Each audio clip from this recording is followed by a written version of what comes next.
the stiff truth.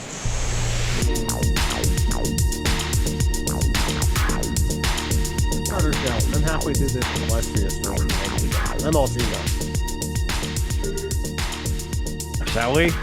I mean, this is probably going to be one of our stiffest shows, so let's get right into it. Okay. I think it's you. Isn't it you? It's me?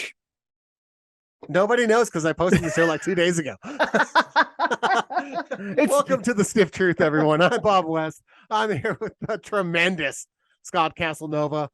Trey Lance just went out. Everything is going well for me in fantasy this week, and I'm just really excited to be a part of it all. So, Scott, how the hell are you?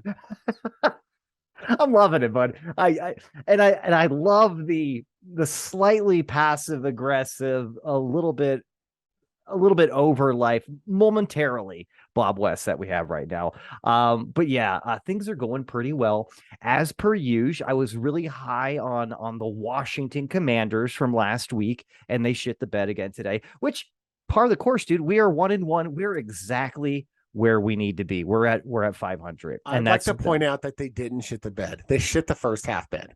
They did. They did great in the second half. They shit the bed, but they did change the sheets, and they almost made a comeback. But in true fashion, we came up short. And I'll tell you what, just to talk about football for a minute here,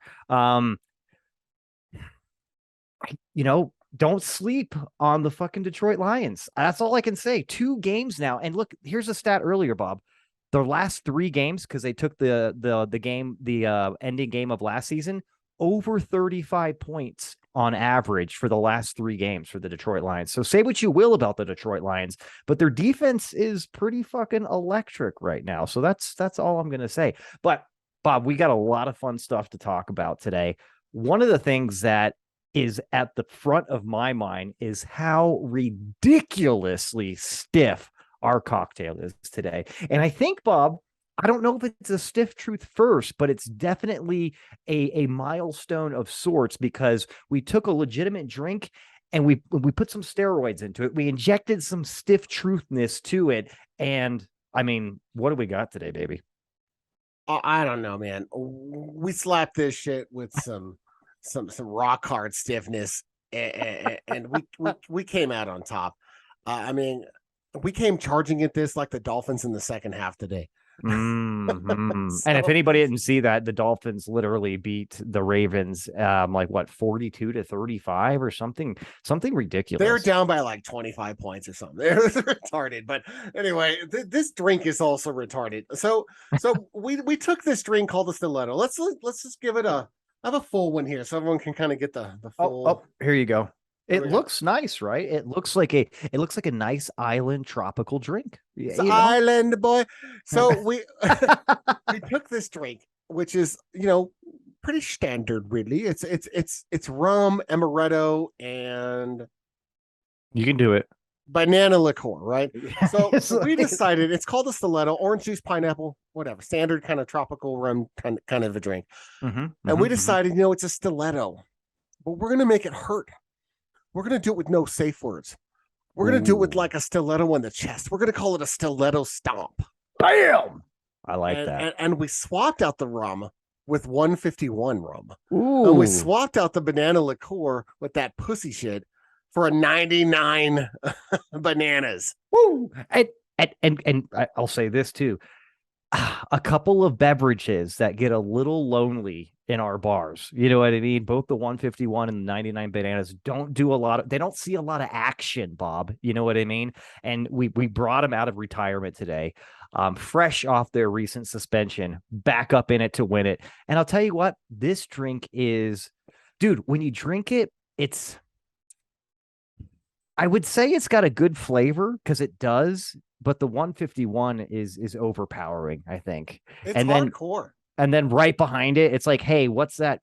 Like just overwhelming like taste of alcohol. It's 99 bananas in your face too. So yeah, it's super dank. And again, I know people have their pencils and their paper out. They're like, well, what are the proportions, Bob?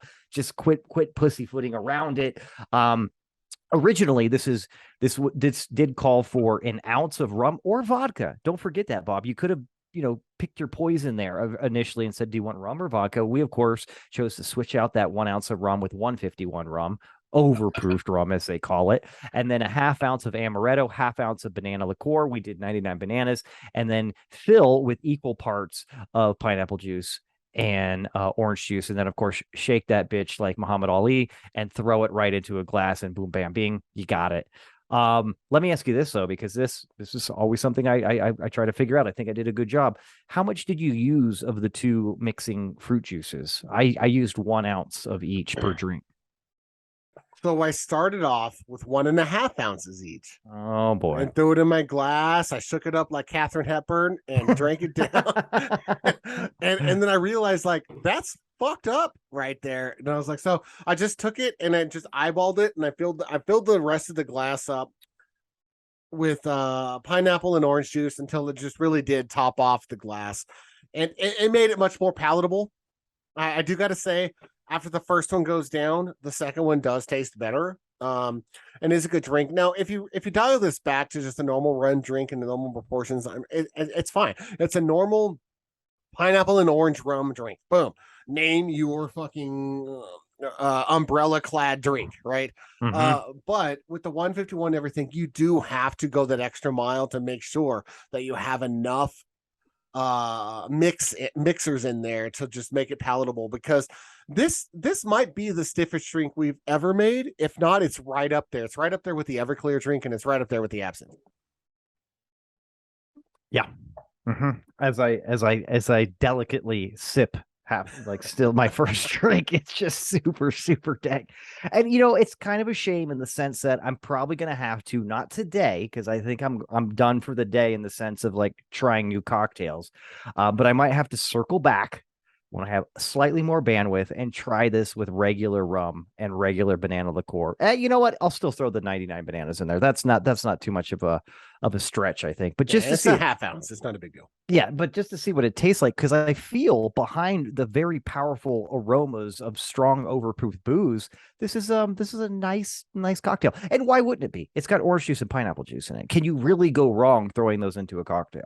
I would say this: when you've got people over entertaining, or you've got maybe in-laws or someone over that takes a little more effort to entertain and mentally, and you're asked to make some cocktails, and you're like, hey, I'm gonna go make us some stilettos.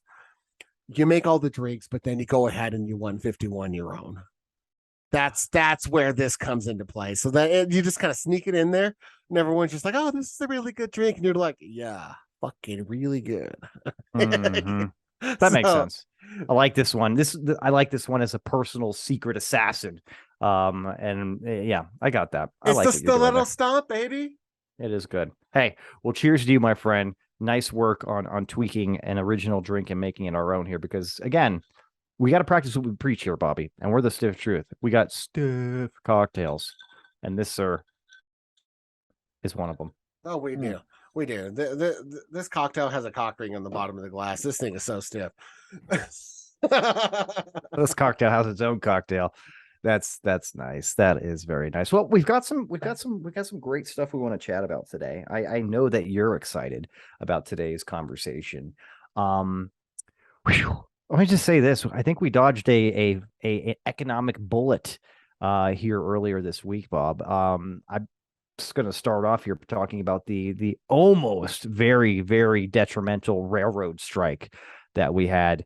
And I'll tell you what, initially when I saw this on the news very early this last week, I was like, oh, dude, the last thing we need right now, supply chain wise, is to like literally shut down the entire railway system in America. And besides that, too, I was really, really looking forward to you and I having a long, just very intimate Amtrak, ride across the country. So there was a couple things that were a little bit concerning to me, Bob. But crisis averted. It looks like they've come and they've formulated a nice deal just to make everything a little bit better. But I'll tell you this, Bob. I looked a little bit into this more as we talked about it here. It looks like the working conditions were pretty fucking awful for these guys, man. Did you see some of this shit? Yeah, I did. Goodness gracious, man. It looks like workers have gone 3 years without a raise in general. I'm reading here from an article from Reuters, right? Mm-hmm. And let's go ahead and give it some credit because I don't like to get sued or something. But U.S. rail strike averted, but labor deal faces tough union votes by Trevor Honeycutt on Reddit. And basically, it's the workers have been several years without raises. Talks have been stalling over attendance, sick time, scheduling issues. Um, they've been not able to get time off on the weekends. They've been not able to get sick days, which let's be honest, like in most PTO environments that we all deal with, your PTO is your sick days are included, but these guys didn't really have that. You just get like a week or so off or whatever a year, and they don't include extra time for sick days because you should get about, I don't know, a month, a day or two every month or so for a sick day because we all get sick. We all have mental health days that we might need from time to time or whatever. Look, I at least come down with a nasty case of the queers twice a month. You know what I mean? And that's right. That's normal, right? That's normal. Yeah, I can't come in today. I've got to masturbate to gay midget porn. So this is where we're at today. That sounds like a lovely little Tuesday. Go ahead. Sorry. Most people, like even us, we laughed about this. Right, like fuck, we're still using the railroad, and it's like when you actually start looking at the logistics of it, yeah, like we do use the railroad, not of course for travel so much. It's kind of a novelty thing for travel. Amtrak's like barely staying afloat and maintaining business, but for shipping shit across the country, 100%. It's so much more cost effective to just get these container ships off of the ocean straight from China and then load them up on the railroad and to just send them off double card all the way across the country than it is to send a trucker with a single trailer every single time. It's much, much better, more efficient. Bob, I'm gonna take us on a big tangent real quick here, just because. Do you remember? Get in there. Yeah, dude. We're having stiletto stomps over here. Anything can happen today. But I was just kind of going down memory lane, reminiscing, so to speak, as a young lad in the 80s. Do you remember how fucking popular like train, like just ride, not even like industrial kind of train, like transit or whatever, but just how big Amtrak was in the 80s? Like it was a big thing, bro. Like they had commercials. I mean, it's just it was Amtrak and Greyhound like combined because you needed both, right? You need to take the bus to the train station. Yeah, dude, it used to be, and like train stations used to be like so hustle and bustle, like booming kind of just commerce going on, so many people, just a bunch of action. And now it is just what you said, which I think it is what it is, right? I mean, honestly, if you need to get somewhere and you need to get somewhere quickly, why the fuck would you take a train for a couple of days across country when you can fly there and get there in a few hours? Like, I totally get it, right? But at the same time, it is a little bit single tierish to me in the sense of like, that is an industry that, like, casual train riding is exactly what you do now. And that's it. It's like the, hey, you want to do something kind of loopy and weird? Let's take the family and let's just like ride cross country on Amtrak for the fuck of it. You know what I mean? And that's the only reason why people do it now. And it's just a little bit sad. I need a little bit of a cocktail. I started looking into trains personally, because my sister moved to New York. Long time stiffy, a long time raging stiffy. Shelly Jankowski. I would say her membership is veiny. That's all I'm gonna say. You know what I mean? Very girthy. Her stiff ship. Which she'll appreciate all this, I'm sure. I'm like, hey, Shelly, very veiny over there. Appreciate it. so she moved to upstate New York with her husband, my brother-in-law, and beautiful house, by the way. I saw a couple pictures the other day. I was like, dude, it looks like something out of like a 50s like family television show. Wait, you know what I mean? Pictured in your head, it is Mike's house on Stranger Things. Yeah. Yeah, like 100%. I was just like, holy shit, you bought the house from Stranger Things? That's cool. We love that. So she moved, and I was just like, she's like, oh, you got to come visit me, and I was like, I want to come visit you because fucking beautiful. And who doesn't want to go to upstate New York? Like, if you don't want to go to upstate New York, then you've got problems, right? It's one of the most beautiful spots in the country. You can get to everywhere from there. You can get to Vermont from there. You can get to Canada, Toronto, Niagara Falls. You can go to New York City. You can start the whole East Coast tour from there within a few hours. You're in Philly. Like, there's just so much stuff. You can go catch a Bills game too. I mean, you can go catch a Bills game and watch a team that wins. Yeah. That'd be fun. On We Black would like Hours. that. Oof, So she's like, how do you get here? And I start looking, and I was just like, well, you know, we're gonna have to get there. And I started looking at planes, even planning it out like several months ahead of time. Dude, it's like $5,000 or $6,000 for a family of four to like fly round trip to Albany and back. Like it's retarded. So I just started looking like, well, what's my other options? I just want to interject one thing here. That's 3 retardeds from Bob already. We're only about 15 minutes in the show now. Yes! Well, I'm getting up in it, and I'll tell you what. I'll even say this: that's pretty gay. Can I say this? I believe the culprit is this retarded drink we're having today. So beyond all of that, I start looking like, well, what about the train? Right? I was like, I know it's old school and everything, but what does it really cost? I can actually get a cabin that goes to Chicago, and you switch trains in Chicago, and then take one to Albany from there. And it's like $3,500 for a family of 4 round trip to get your own cabin.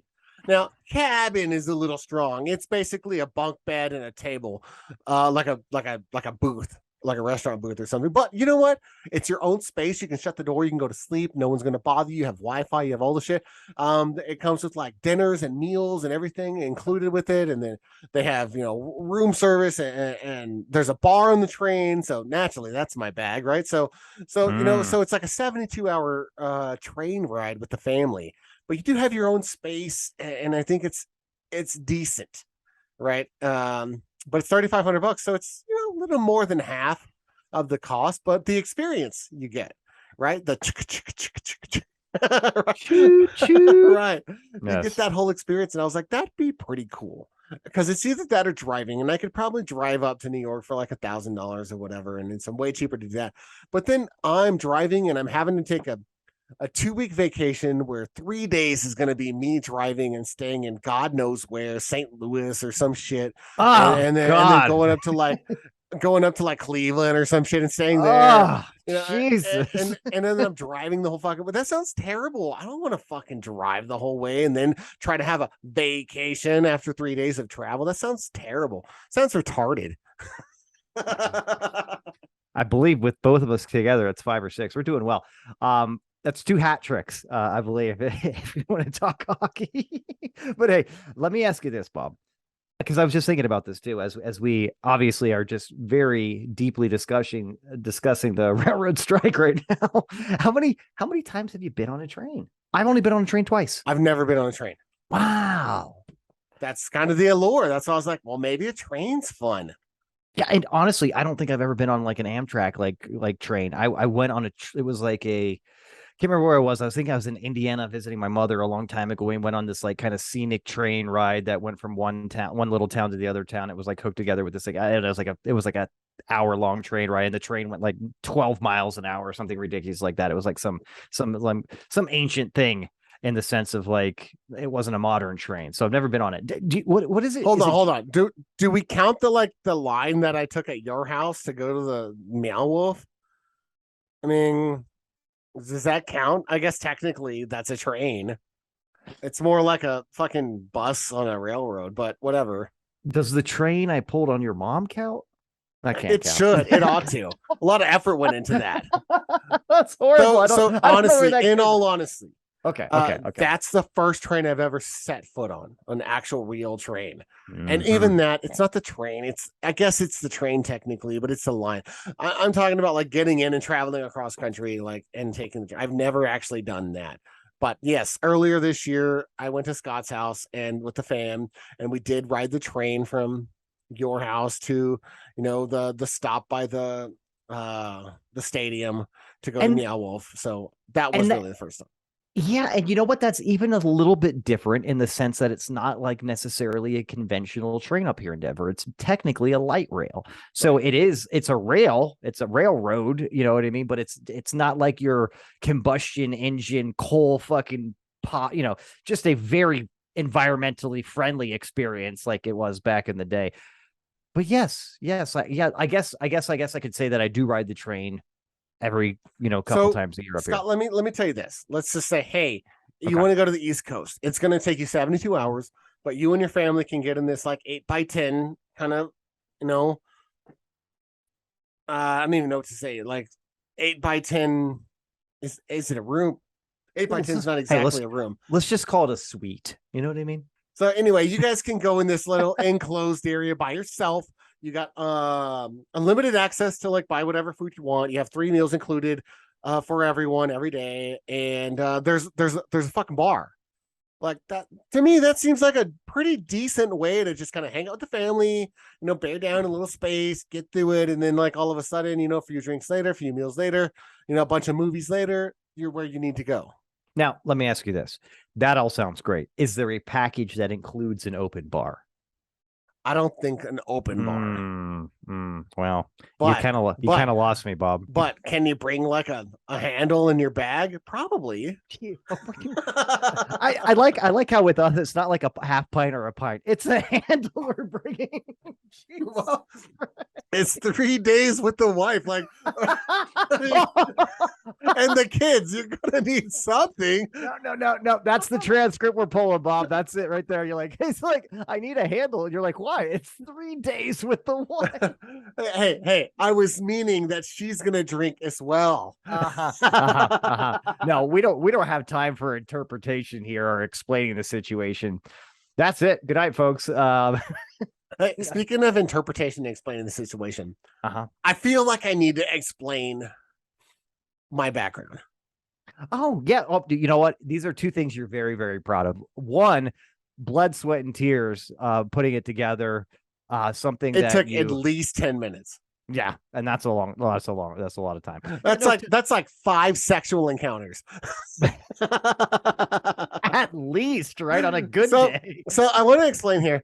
So look at those guys. For those that want to check this out on YouTube at some point. I'm a husky man. For those that may not know, I'm 6'4", like 290. Like there's nothing small about me, above the waist. but still, I'm a husky fella. So part of the deal with being husky, other than I've broken 3 chandeliers or lighting fixtures in my lifetime, is that I go through chairs like nobody's business. So I bought an Amazon chair for like $60. I went through it in a year. Just bent the shit out of the back. The back no longer holds anything up because I'm just too big for it. So then I bought a $200 chair, and then warranty repair, something broke, warranty repair. They finally, it's like, you know what, we're just going to give you your money back. And so then I went through that chair, and I was like, what the fuck do I got to do to get a decent chair? I work at home half the time. I'm on my podcast. I do school. Like I'm in my chair a fucking lot. So I finally bought a Secret Lab XL, badass, as you can see, fucking Dark Knight edition, awesome sauce fucking chair. This motherfucker is badass. I gotta say, I'm leaning back right now with all of my fatness and glory, and it is holding me up like fucking Kim Kardashian's underwire bra. This shit, this shit is under a lot of stress, but it's holding true to form.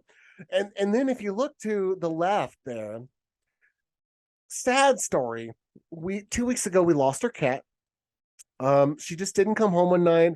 We have a horse dog that goes through our doggy door, so we have to have our cat coming in and out. There's really no way of stopping it. So she went out, and she always comes in, no big deal. And then last night, after like a year or 2 weeks ago, at night, she just didn't come in.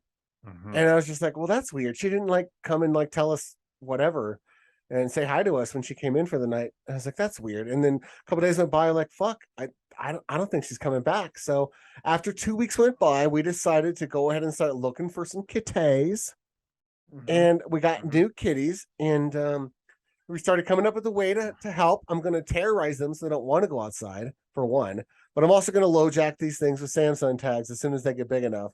But there they are in the picture in all their glory. They are half ragdoll and a half Norwegian forest cats. So they are just big old fluff puffs. And we love them already. The calico kind of brown and black one there is Chloe. And the gray and white one over there is Zoe. So it's Chloe and Zoe, new West Kitties in the house. But I wanted to take time, invite you guys into my life a little bit more. And because, open book here. and just kind of show you the new additions to the West family and the badass chair. 100% I recommend. Got a 5-year warranty on that sucker. Anyway, that was it. Sorry to digress and take the show away like that, but I know there's some people on YouTube that are watching like, what the fuck does this kitty and chair have to do with what these guys are talking about? Well, I'm very impressed. And I love the style of cat parenting that you're doing there. Emotional damage, terrorize them, and then just monitoring their presence, right? Just it's surveillance. No different than human parenting. Correct. Yeah. Emotional damage and surveillance. That is the key to winning as a cat parent. I agree. I think it's 100%. And RIP, because we don't even know if that's the case, but I'm just saying RIP in the sense of like being able to be around Sushi. You know what I mean? Yeah, Sushi was a really good cat, and she'll be missed. Maybe we still hope she comes back, because cats are weird like that. Sometimes they just go off on their little walkabouts and they just come back. So we're hoping that she comes back, and if so, we'll welcome her back in, and we'll just have 3 cats and whatever. But if she doesn't come back, we do have Chloe and Zoe to help us move forward, to heal the wounds. We do have to heal the wounds, and the house isn't the same without cats. Yeah. So I mean, if you have a space and you have kids, gotta have them cats, because those kids will move out and tell you to fuck off. But those cats will be there for you. And, unless they don't come back home. They will stay and tell you to fuck off. You know what I mean? Which is always a much better scenario than leaving and telling you to fuck off. Motherfucker, I was shit on your pillow. Don't fuck with me. I'll piss on your favorite socks and you'll never be able to wear them again. So Chloe and Zoe. As I slowly and R.I.P. Sushi. Drink. I'm guessing either someone has stolen you and won't bring you back, or an owl has made the circle of life out of you. Either way, you're a great cat. Yeah, and Elton John just starts busting out with song, right when it happens too. I gotta say, Scott, 2.5 in, I don't even really taste the rum in this one. Yeah, exactly. I think that's the point, right? You know what I mean? Yeah, this is a dangerous drink. I have started my second one right now, but I'm being cautious about my sippage right now. We're definitely not chugging this bad boy right now. Getting a little bit back to the railroad strike here, because I know we digressed for a moment. I'm very glad the crisis was averted, and I'm very glad that it looks like they have better working conditions, basically like working conditions that just people deserve. I think one of the biggest things I thought was kind of interesting is they had a point system. A lot of these railroad companies, a point system for attendance. You know what I mean? Like if they missed so many days or whatever, it's like they would have points taken off, which would mean like lower pay, lower this, lower that, what have you. That was pretty fucked up, bro. So welcome to the 21st century. You guys are here just in time as your industry is dying. Congratulations. Well, and I gotta say, I'm really pro union. I think we need more unions. I think a union is a great check and balance system for capitalistic society that we have. It's very easy for the dollar to rule the bottom line in all sense of business, right? But we do have to remember that these are not robots yet. And as far as people go, we need unions and the power of unions to stand up to corporate interest, to keep us moving forward and keep things equitable, and achieve some semblance of work-life balance with a lot of industries. I would love to see if there was a fast food worker union. I think that would be great. I don't know about you, but restaurants and fast food has declined since COVID, and I don't know if it's ever coming back. Like, how many great experiences have you had at a restaurant in the last 2 years, Scott?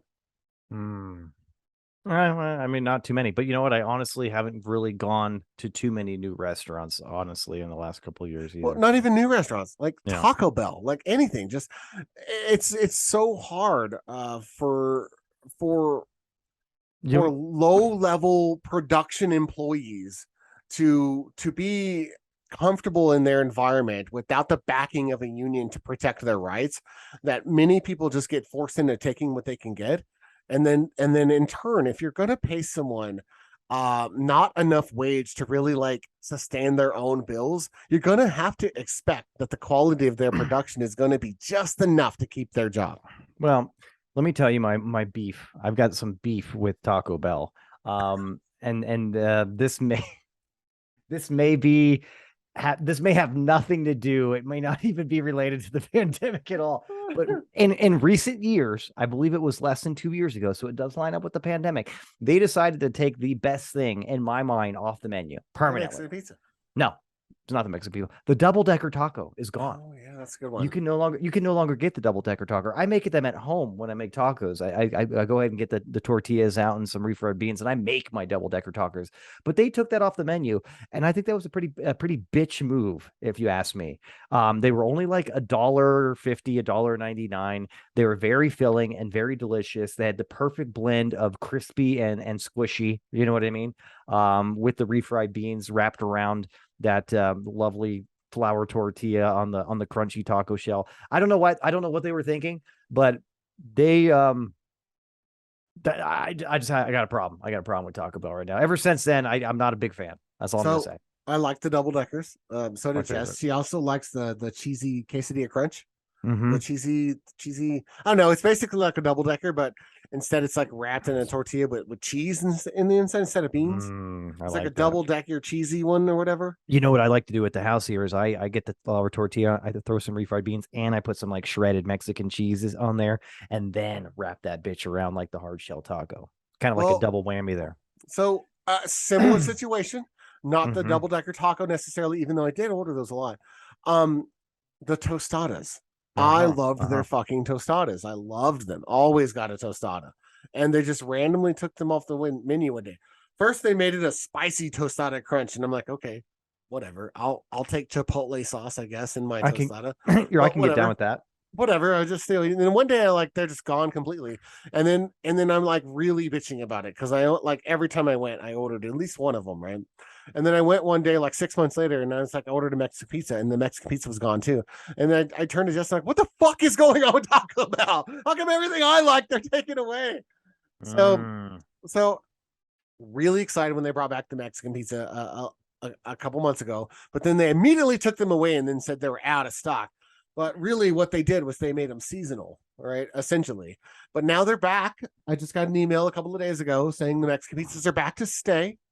Because the original articles that I read, from a magazine, said that they were not only bringing the Mexican pizza back, but that they are bringing back like 4 different varieties of Mexican pizza. But then they brought the Mexican pizza back, and they brought it back for like 3 weeks, and then said they are fucking supply chain issues or some shit, and then we couldn't have it anymore. And I'm like, well, what about the other 3 fucking kinds of Mexican pizza? Where are all those? So I understand. Taco Bell is my beloved and has been for a long, long time. I used to be really, really poor in like high school, and I'd be scrounging up change. And I remember going after playing basketball on the weekends, and I could just need like $3, and I could go get a Mountain Dew and 2 bean burritos after basketball, and it would be chill, and that would be enough to like keep you going for the rest of the day. And they had their 39, 59, 79-cent value menu, if you remember that shit. This just in, Bob. This just in. I went ahead and took a peek. It's 14-3. Dallas is up on Cincinnati. Cooper Rush, baby.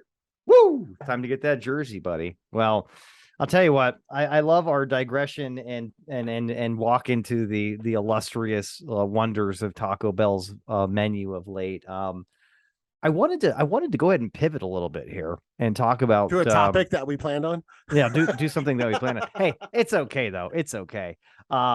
But I'm really, I think everybody's sick of hearing how much, Ukraine's getting pummeled by Russia, but it looks like they gave them a nice blow back. They went ahead and just gave them the right left uppercut, so to speak here.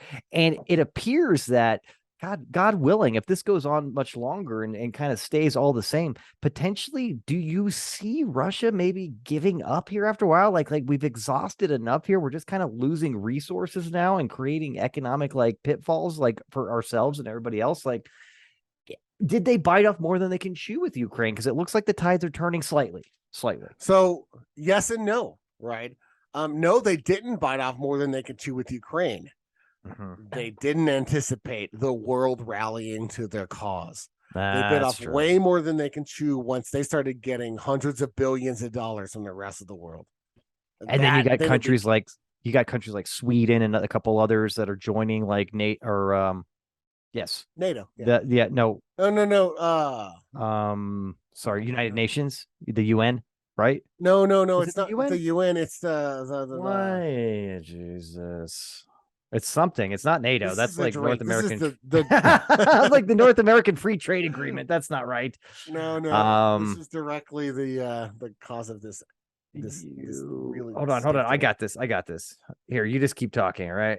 So lately, Ukraine mounted a counteroffensive in the last week or so, and they took back, I don't know, I'd say like 20% of the occupied territory that Russia's acquired since the beginning of the war, and all of that northeastern territory on the Russian border that they had acquired, they took a lot of that back, including Kharkiv. It is NATO. It is NATO. Yeah. Okay, so they took that back, and not just did they take it back, but there was like Russian troops just turning tail, dropping their guns, and running for the border like as fast as they could. So I read something that was Ukraine actually ended up with more military resources, i.e., guns, ammo, and tanks, after they launched their counteroffensive than they had before, including what they used to get it.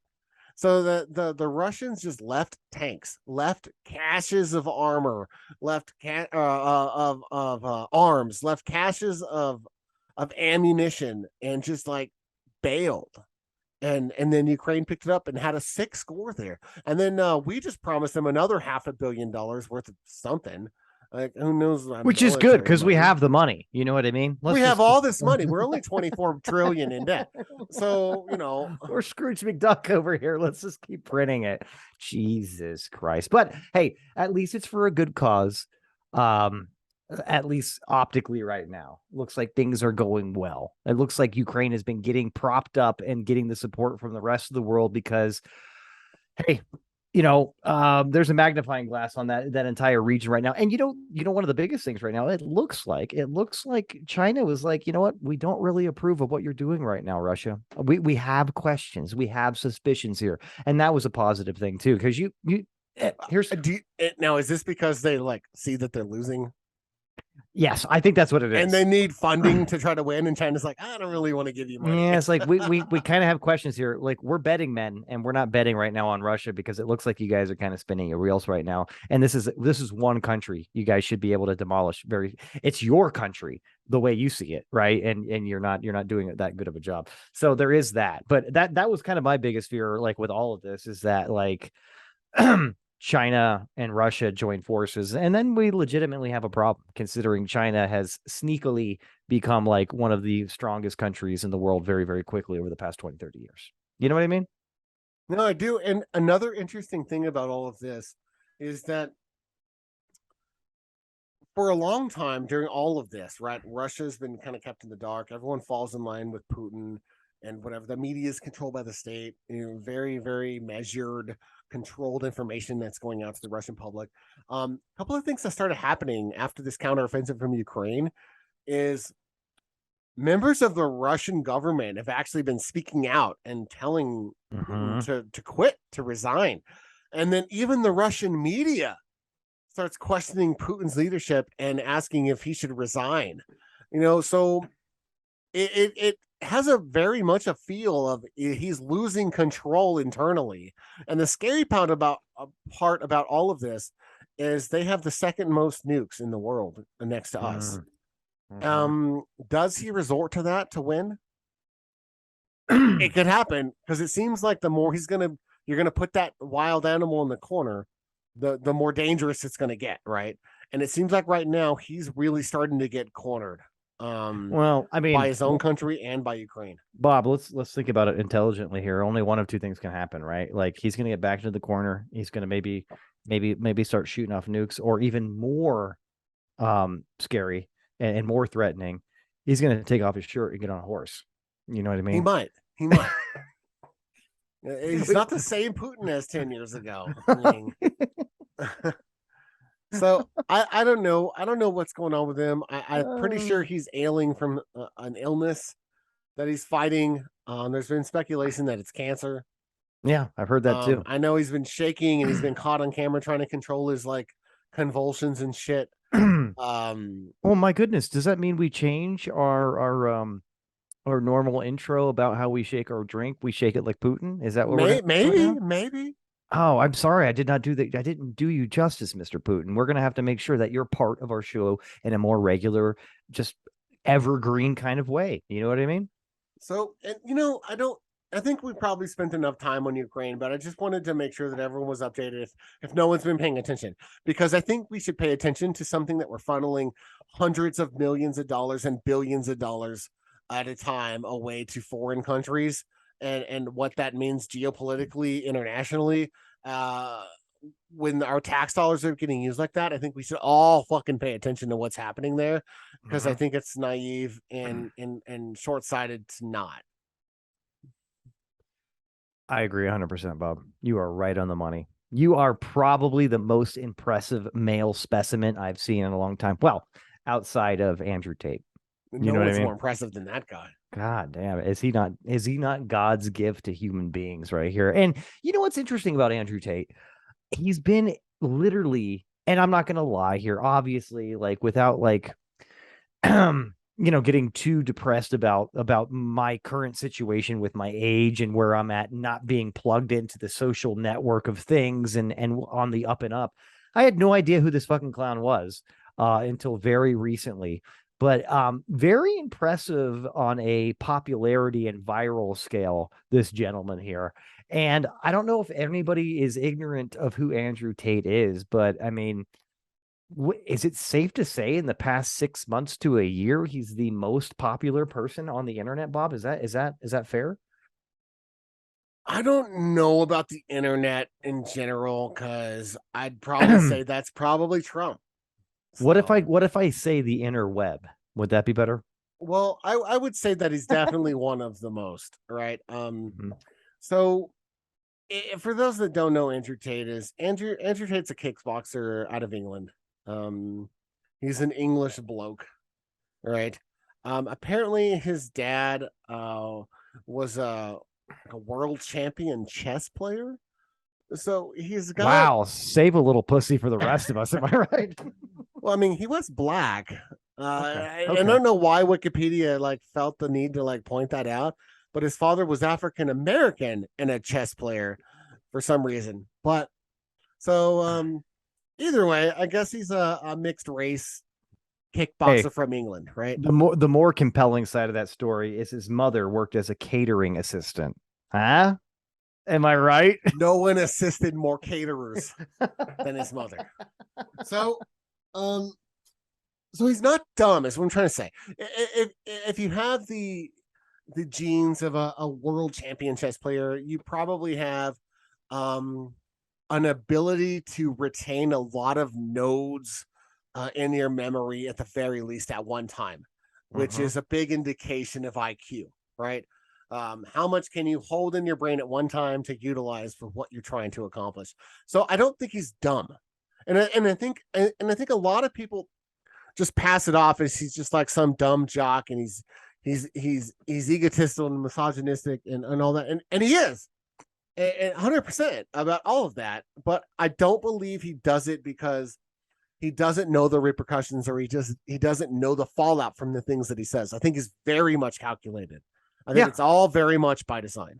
I mean, we talked about this earlier too. When I did some research on the gentleman, it seems like he says things almost like how Alice Cooper, Ozzy Osbourne, and Marilyn Manson like would do things to shock people. Like he's literally, in my mind, a shock influencer. Like he says things knowing he's pushing buttons. And it's, hey, let's face it, Bob.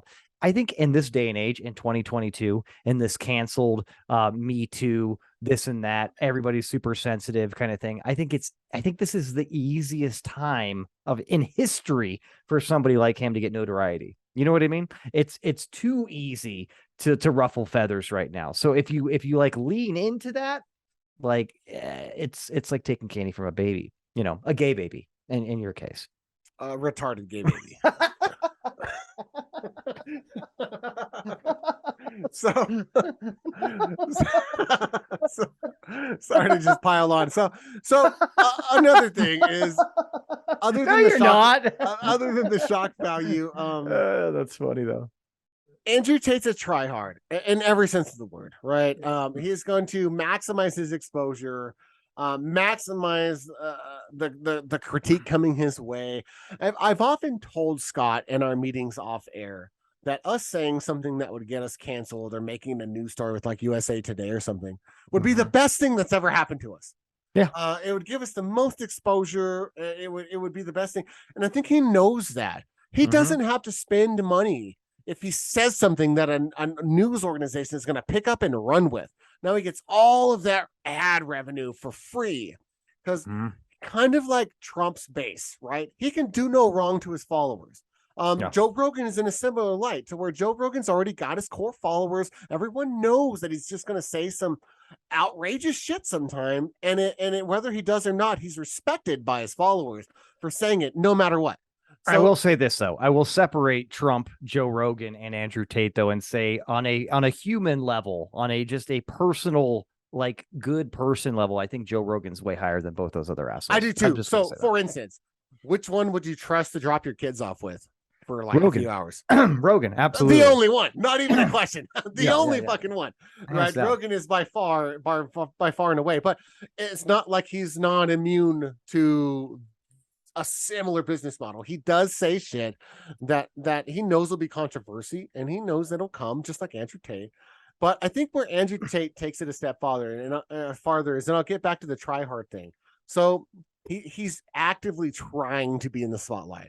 He's an entrepreneur. He's been trying to push his stuff, pushes his web platform, pushes businesses that he has with like teaching interactions with men and women. Now you see him on any podcast that he can hop on, he comes. So Andrew Tate, you're welcome to come to the Stiff Truth. 100%. Absolutely, 100%. Well, and before we smear him too much, I do want to just highlight a little bit here that, like you had mentioned, this is not a stupid guy. You know what I mean? Like, listen, he's an ex-kickboxer that's literally at one point recently gaining 100,000 extra followers, new followers per day on social media, because he knows how to push these hot buttons, and he's leaning into it, and he's super, super confident, and he's saying some shit that's super, super controversial. Like, literally, he is like, his mindset on how we treat women and our spouses and girlfriends is remnant of like ancient times. You know what I mean? Like, not literally even the 50s, like no, the ancient 1400s times. Yeah. Or even like before Christ kind of era shit. Like, I mean, it's like, it's essentially like women are property and he's there to exploit the property for profit kind of thing. It's pretty grotesque, but at the same time, I do got to applaud the man for being able to say what he says and not getting assassinated. You know what I mean? Like, he literally has legitimate followers that grow on a consistent basis, and what he's saying is pretty outrageous, pretty like, again, far-fetched. Like, I would say this, I would be hard pressed to ever even joke around with some of the things that he says confidently and believes in himself, like to an audience of people. You know what I mean? I'm like, wow, I can't believe you just said that. And you're like not getting immediate blowback from everybody, but that's like instantly canceling you. Like, he did get canceled, but we talked about it. His cancellation, like, literally probably just gave him more popularity, which is interesting. Well, and I would say this also, like, very respectable, his business model and what he's doing. Again, he's not a dummy, right? He's very calculating. And do I think he's a piece of shit? I don't know the person. Is it all social media presence? I don't know. I don't know him. I'm not going to say he's a piece of shit unless I like meet him in person. I was like, wow, that guy was a real piece of shit. This could all be a fucking show. Like, I don't know the guy personally, so I can't just blast him for being a piece of shit. And I got to give him a little bit respect, because I was in speech and debate growing up in high school. So I learned how to like articulate an argument and find research to support your side of the argument that you could actually put forth in a debate.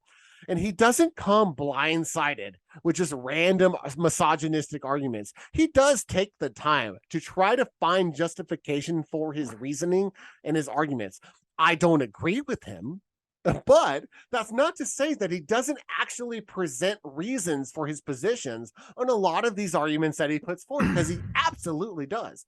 Now, would I agree with him when I follow him? I don't know. I do drop in on him because he's all over social media, even though he's been canceled.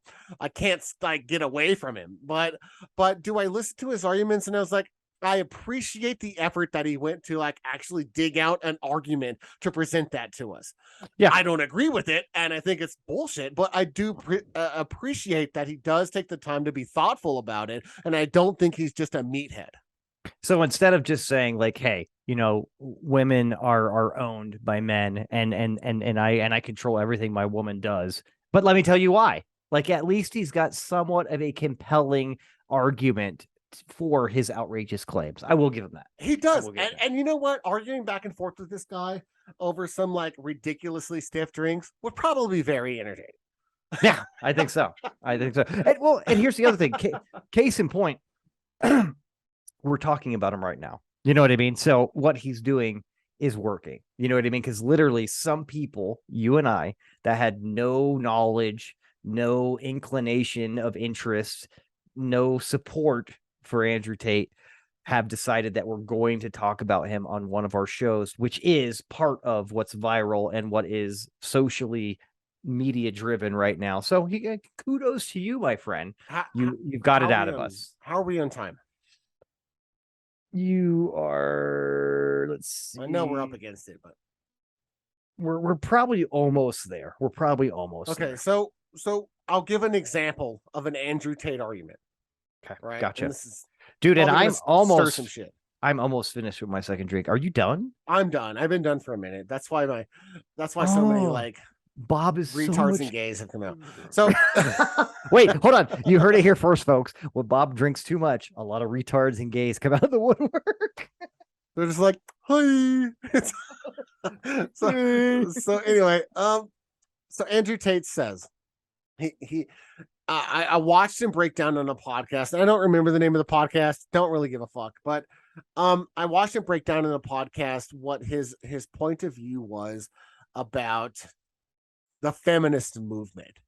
Right? Oh, yeah. I think we talked about this. And he broke down the feminist movement, that the feminist movement was designed by those empowered in the government. So if you want to take this context a little bit farther back, Rockefeller in the 20s and the teens, whatever, helped create the Department of Education, right? The idea was to get these kids getting indoctrinated with the start bell, end bell, so that they could be manufacturing workers and get out to like boost our industrial economy. And by all sense, that actually worked, right?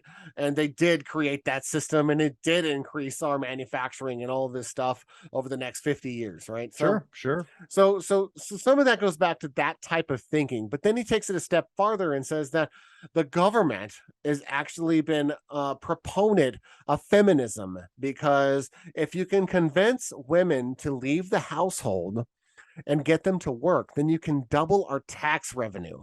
And you could get their influence away from their children and start funneling indoctrination of standardizing how we need these kids to behave in our capitalistic manufacturing type of society through schools and the curriculum, and get them away from individual thinking and influence of the parents. And he's like, it's a two-sided sword, and that's where feminism came from. Pretty much that's it. That's the whole argument that he's making. I appreciate how you can track it down to something that makes potential sense, right? But what I don't appreciate is, who the fuck is they?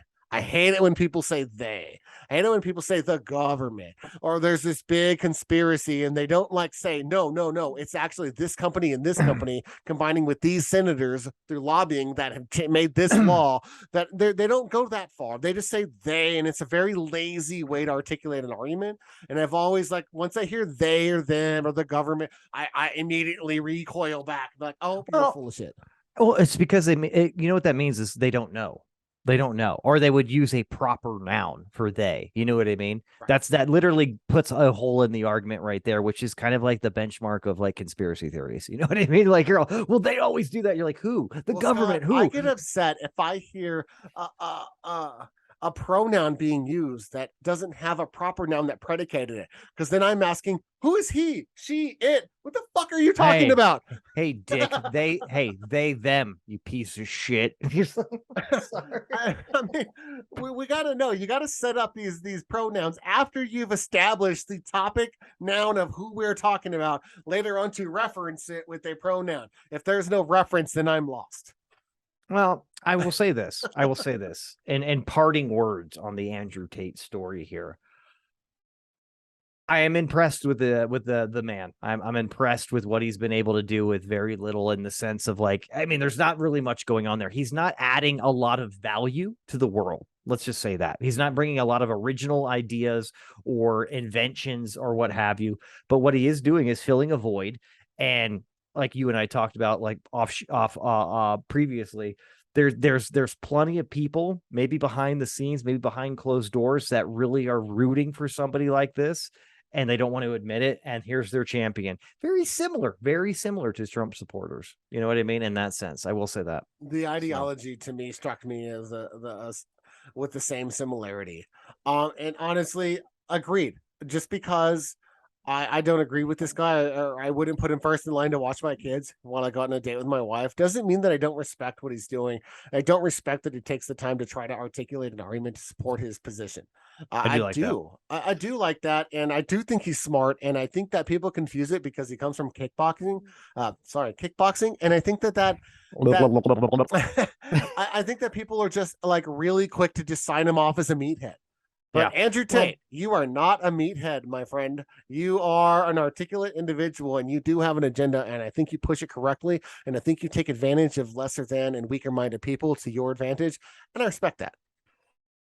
That was a really kind of interesting sideways compliment. I do like what you did there, but I think we'll sum it up here as we end the show, because I think we're about out of time, Bo. But Andrew Tate, not sure that Bob and I agree with you, but we respect your gusto. Keep getting it after it, sir, because you're obviously winning right now currently with life. So congratulations to you and everybody else there, everybody else out there like you. Do I support it? Do I believe in it? Absolutely not. But that's okay. Well, no, we have daughters. I mean, exactly.